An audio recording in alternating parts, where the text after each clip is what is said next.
Picture this. I'm standing at the edge of my cubicle, staring at a coffee stain on the carpet that's been there for months, and I can't help but wonder if it's the most interesting thing I've seen all week. My name's Nicole Harper, 42 years old, and I've been tethered to this gray, fluorescent-lit world of numbers and deadlines for longer than I care to admit. I'm married to Ethan Harper, my rock of 15 years. He's 45, the kind of man who never raises his voice, always steady, always there.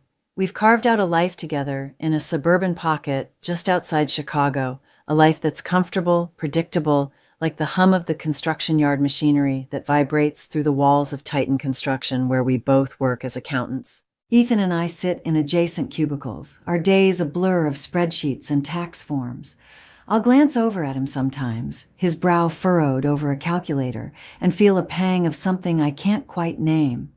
We're a team, no question, sharing quick lunches in the break room, swapping stories about clients over lukewarm coffee.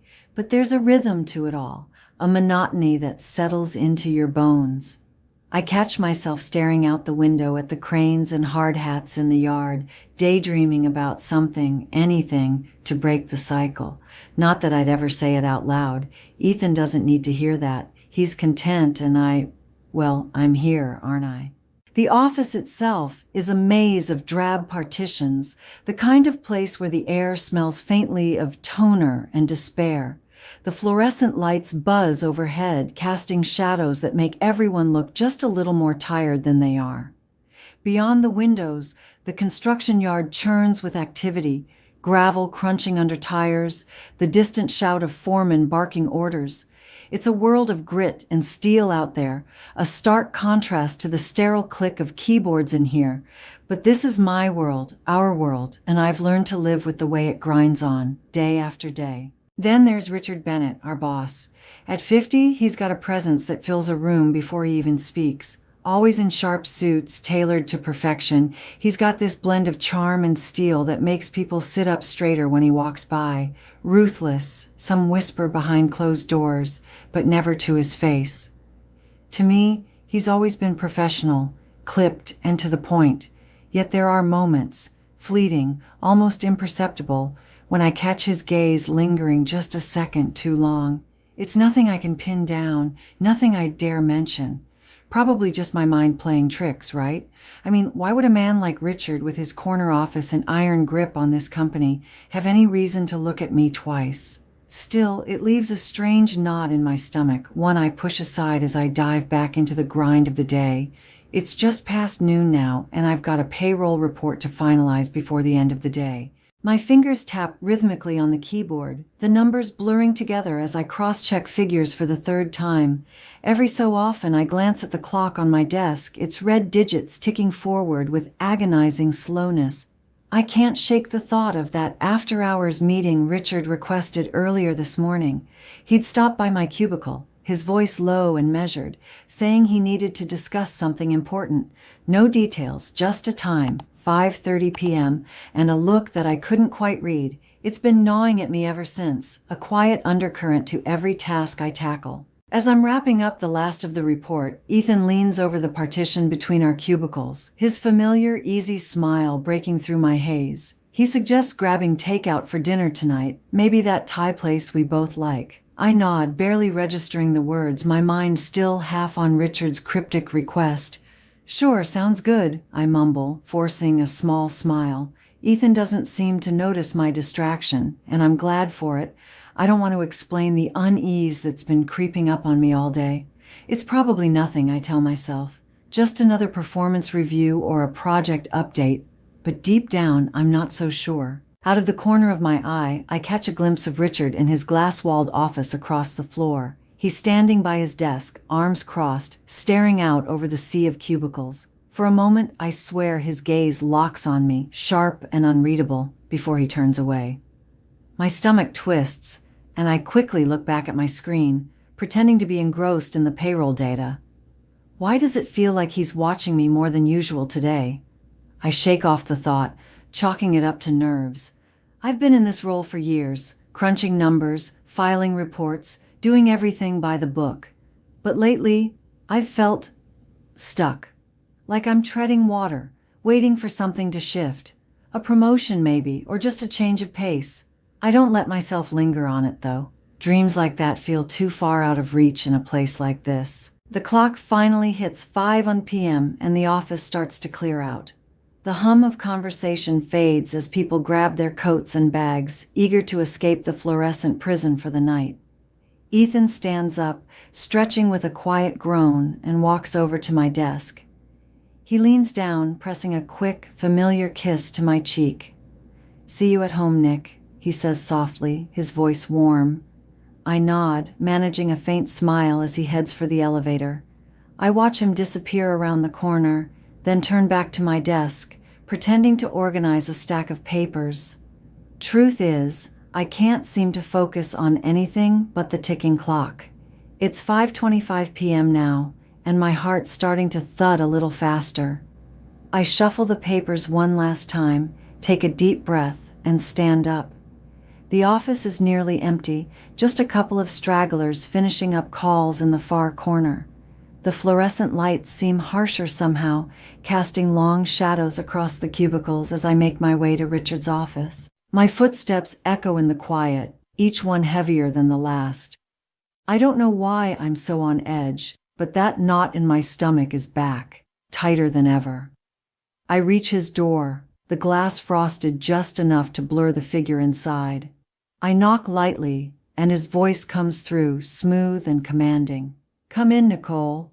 I push the door open, stepping into the spacious room. Richard's behind his desk, suit jacket off, sleeves rolled up to reveal forearms that look more suited to a construction site than a corner office. He gestures to the chair across from him, a faint smile playing on his lips. "Have a seat. I've got something important to discuss." I sit down, smoothing my skirt over my knees, trying to look composed even though my nerves are buzzing like live wires. He leans back in his chair, studying me for a moment that feels like an eternity. Then he speaks, his tone warm, almost congratulatory. "Nicole, you've been with us for a long time. Your work is impeccable, and I've noticed how much you put into this company. I think it's time we recognized that. I'm offering you a promotion to senior accountant." My breath catches. Senior accountant. The title I've been chasing for years, the one I've dreamed about during countless late nights hunched over spreadsheets. My heart races with pure, unfiltered excitement. I can already picture myself telling Ethan, seeing his proud smile, imagining the relief of a bigger paycheck, better benefits, a chance to finally breathe a little easier. "Richard, I don't know what to say. Thank you. This means everything to me." He nods, but then his expression shifts. He leans forward, elbows on the desk, his voice dropping to a low, intimate murmur that sends a chill down my spine. "I'm glad to hear that. But there's something else, a condition, if you will. I want you to be more than just an employee to me, Nicole. I think you understand what I mean." The air in the room turns to ice. My mind reels, struggling to process his words, but the implication is clear as day. My stomach churns with a mix of shock and disgust. This isn't happening. Not to me, not now, not after everything I've worked for. I think of Ethan, his steady presence, the life we've built brick by brick over 15 years. My hands start to tremble in my lap and my throat feels like it's closing up. I want to stand, to walk out, to tell him where he can shove his condition, but I can't move. I can barely breathe. "Richard, My voice falters, weak and shaky. I don't even know what I'm trying to say.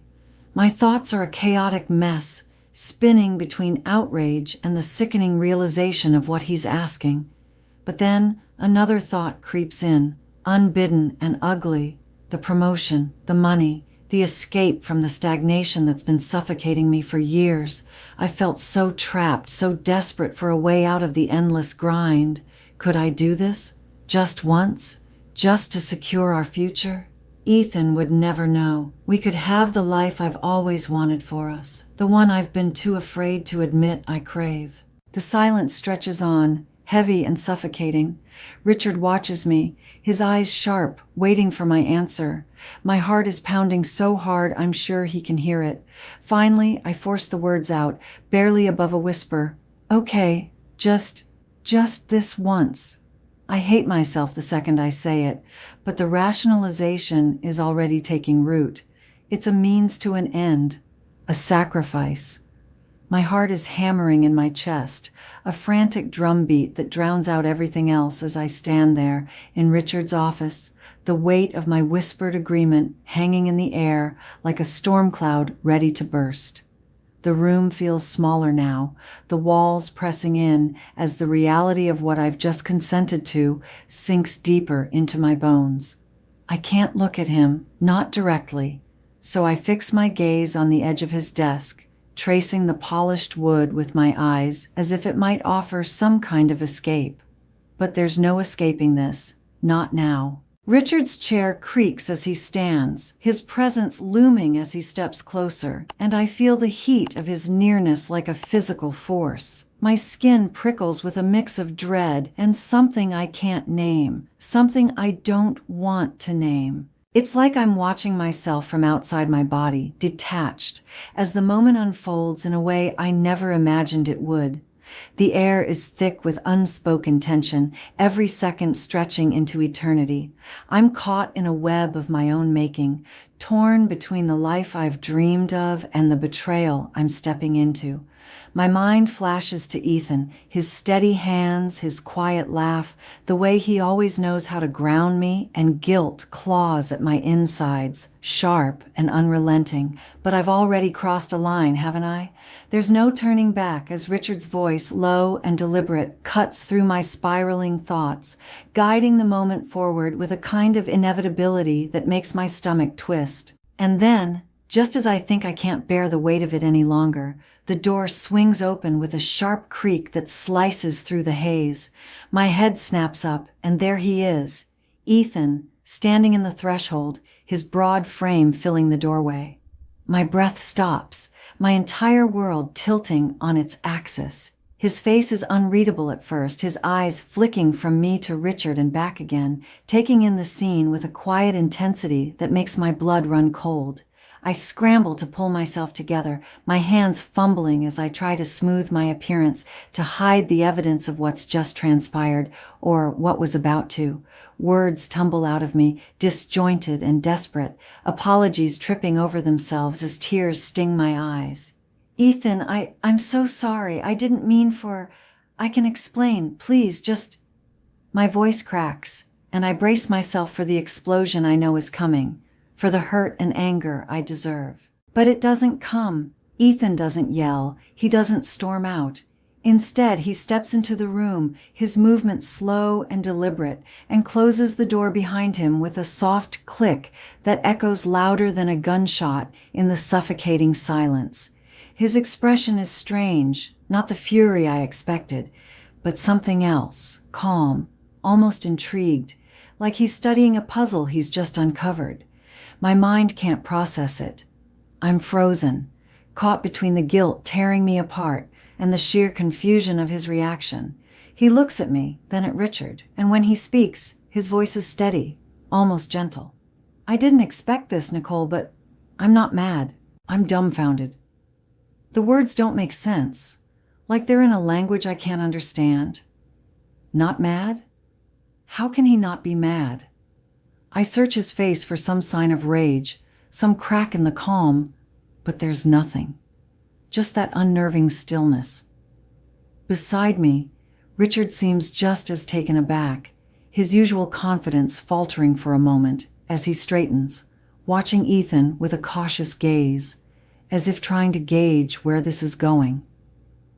The three of us stand there, locked in this bizarre tableau, the air so thick with tension I can barely breathe. No one moves. No one speaks. It's as if time itself has paused, leaving us suspended in a moment that feels both surreal and terrifyingly real. Then Ethan crosses the room, his footsteps measured, and lowers himself into a chair across from us, His eyes lock onto mine, and there's an intensity there I've never seen before, a flicker of something raw and unfamiliar that makes my heart stutter. I'm still reeling from his unexpected calm, my mind a whirlwind of guilt and confusion. As he leans forward slightly, his hands clasped on his lap. His voice, when he speaks again, is low and measured, but there's a firmness to it that roots me to the spot. Nicole, I've been thinking about us for a while now, about how we've been comfortable, but not alive. Not really. Seeing you here, in this moment, it's like a wake-up call. I've always felt our marriage lacked a certain fire, a passion we never dared to chase, and now I'm starting to see a side of myself I didn't know was there. I blink at him, my mouth going dry as sandpaper. My tongue feels heavy, useless, as I try to form a response, but nothing comes. What is he saying? My mind scrambles to keep up, to make sense of this surreal turn. Ethan's gaze doesn't waver, and there's a quiet resolve in his eyes that I've never seen before, like he's been holding this in for years and is finally letting it out. He continues, his tone steady but carrying an undercurrent of something deeper, something almost daring. I'm not saying I'm okay with betrayal, but I am saying I'm open to exploring what this means for us. Together. What if we redefine the boundaries? What if we try something new, an arrangement where we're honest about what we want, starting right here with this situation? My breath hitches, a sharp gasp that I can't hold back. An arrangement? Redefine boundaries? The words echo in my head, each one heavier than the last.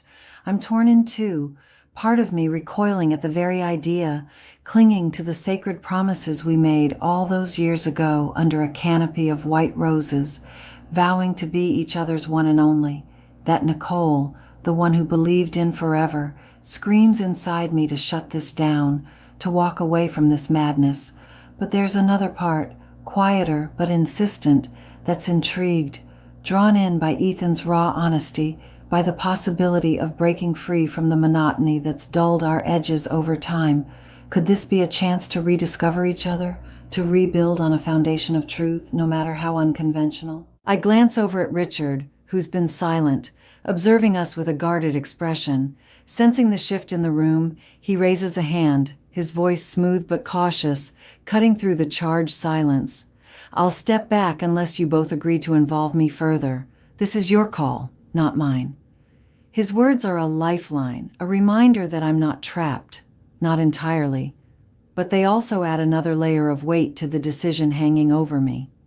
My eyes dart back to Ethan, searching for something, reassurance maybe, or a sign that this isn't as insane as it feels. I swallow hard, forcing my voice to work despite the tightness in my throat. Ethan, I don't even know where to start. I'm so sorry for what I almost did. I was desperate, caught up in the idea of that promotion, thinking it could change everything for us. I felt stuck, like I was failing you by not pushing us forward. But this idea of yours, it terrifies me. What if it breaks us instead of fixing us? My words spill out, raw and jagged, tears pricking at the corners of my eyes as I lay my guilt bare in this sterile office, under the harsh glow of the overhead lights. Ethan's expression softens, just a fraction, and he reaches across the space between us, his hand hovering near mine but not quite touching, as if he's giving me the choice to close the gap. I've been hiding things too, Nick. I've been dissatisfied, feeling like we're just going through the motions. I didn't know how to tell you. I thought if I kept quiet, it'd be enough, but it's not. I want more. For us. I'm not saying this will be easy, but I'm willing to try if you... It's been a few weeks since that night in Richard's office, the night that shattered everything. I thought I knew about my marriage, about myself. I'm sitting on the couch in our quiet suburban home just outside Chicago, the hum of the city, a distant memory, as I stare at the muted TV screen, not really seeing the flickering images. My mind keeps drifting back to the chaos of that moment, the way Ethan's unexpected words turned my world upside down. We've been trying to piece things together since then, to make sense of the storm we walked into and somehow walked out of, together. The days following were a blur of raw emotion, tears, and long late-night talks that left us both exhausted, but strangely closer. We decided to start couples counseling, a step I never imagined we'd take after 15 years of what I thought was a steady, if predictable, life. But here we are, sitting across from a therapist twice a week, unpacking the layers of hurt and desire that we'd buried under years of routine. It's not easy peeling back those defenses, admitting things we've never dared to say out loud, but it's necessary. We've set boundaries, clear ones, to navigate this unorthodox path we've chosen. No more secrets, no more unspoken needs. Communication is our lifeline now, and though it's messy and sometimes painful, it's also freeing in a way I didn't expect. I took action at work too, though not in the way I'd once dreamed. After that night, I couldn't stomach the thought of staying silent about Richard's behavior. The weight of what he'd proposed, the condition tied to that promotion, gnawed at me until I couldn't ignore it anymore. So, I went to HR, laid it all out, every uncomfortable detail. I didn't do it for revenge or to ruin him. I just couldn't carry that burden alone anymore. Richard backed off completely after that. No more lingering looks or late-night meetings. Word is he's under review, though I don't ask for updates. I don't want to know. As for the promotion, I turned it down. It was a hard choice, one that stung more than I'd like to admit. I'd spent years chasing that title, imagining how it would change our lives, but I couldn't accept it under those terms. I want to earn my place honestly, on my own merit, not as part of some twisted bargain. So I'm back to my cubicle, back to the grind of spreadsheets and tax forms. But there's a strange peace in knowing I stood up for myself, even if it cost me the dream I'd held on to for so long. Ethan and I, we're different now. Not broken, not exactly, but reshaped. That night forced us to confront things we'd ignored for years. The monotony, the unspoken dissatisfactions, the way we'd let comfort dull the edges of our connection. What could have torn us apart has, in some unexpected way, brought us closer. We've rediscovered an intimacy I thought we'd lost, not through grand gestures or forced romance, but through raw, unfiltered honesty. We talk about everything now, even the hard stuff, the things that make my cheeks burn with shame or my chest tighten with fear. Our marriage looks different, yes, unconventional in ways I never imagined when we set our vows all those years ago. We've agreed to explore what this new dynamic means for us, carefully, with rules we've both set to protect what matters most. It's not about anyone else, it's about us, about finding a spark we'd let fade and fanning it back to life in a way that feels true to who we are now. There are moments late at night when we're lying side by side where I feel his hand brush mine, and it's like I'm seeing him for the first time again. Not the steady, predictable Ethan I've known for a decade and a half, but someone deeper, someone with edges and desires I'm only just beginning to understand. It's terrifying, but it's also exhilarating, like stepping onto a path you didn't know existed, unsure of where it leads, but willing to find out. There's pain in this too. Don't forget to subscribe, like, and comment if you enjoyed this story. This will help us create more engaging stories for you.